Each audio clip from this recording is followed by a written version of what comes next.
সূর্য ও দীপাকে একসাথে দেখে নিজেকে সামলাতে পারলো না মিশকা।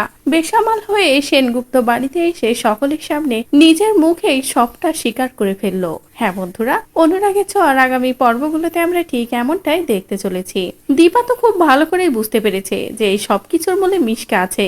মিশকা কোনোভাবেই তাদের দুজনকে এক হতে দিচ্ছে না, কারণ মিশকা সূর্যকে ভালোবাসে আর মিশকাই এই বাড়িতে আসতে চায়। এদিকে দীপাও তো এটা কোনোভাবেই হতে দেবে না, কারণ দীপা নিজের দুই সন্তানকে কাছে টানবে, এমনকি নিজের ভালোবাসার মানুষটাকেও, সেটা যে কোনো প্রকারেই। আর আজ যখন বিবাহ বার্ষিকীতে এমন একটা সুযোগ আসলো দীপার হাতে, তখন দীপাও আর সুযোগটা হাতছাড়া করলো না। দীপা সূর্যকে এমন ভাবে সামলে নিল যে সূর্য নিজের দুই মেয়ের দিকে তাকিয়ে কোনো কথা না বলে চুপচাপ দীপার সাথে সবটাই মেনে নেয়। এদিকে পরিবারের সকলে তো এটা দেখে খুশি হয়ে যায়, কিন্তু দীপা ভাবে এই সুযোগটা কেন হাতছাড়া করব। মিশকাকে একটু দেখিয়ে দিরা যে মিশকা সব ষড়যন্ত্রে জল ঢেলে কিভাবে আমি আমার পরিবারের সাথে আছি, কিভাবে আবারও সবটা ঠিক হয়ে গেছে বলে মিশকাকে ভিডিও কল দিয়ে দীপা যখনই সবটা দেখায় তখনই মিশকার মাথা খারাপ হয়ে যায়। মিশকা বলে, না এটা হতে পারে না, আমার এত বছরের চেষ্টা এভাবে নষ্ট হতে পারে না, আমি এটা হতে দেব না, আমি এক্ষুনি ওই বাড়িতে যাব, যত যাই হোক না কেন সূর্যকে আমি আমার করেই নেব বলেই মিশকা নিজেকে আর সামলাতে না পেরে বেসামাল হয়ে সেনগুপ্ত বাড়িতে আসে।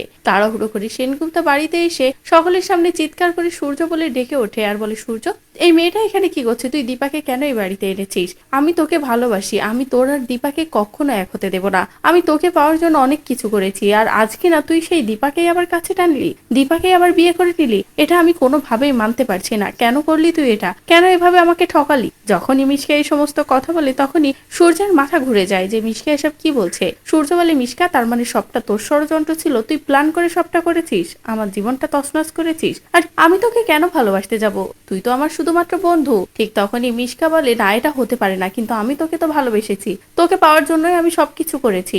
যে কথাগুলো বলা মাত্রই দীপা বলে, দেখলেন তো ডাক্তারবাবু, আমি জানতাম ও আমাকে আর আপনাকে একসাথে হতে দেখে নিজের মুখেই সবটা স্বীকার করে ফেলবে, আর আমি ইচ্ছে করে এই সবটা করেছিলাম যাতে আপনি মিশকার আসল রূপটা দেখতে পারেন।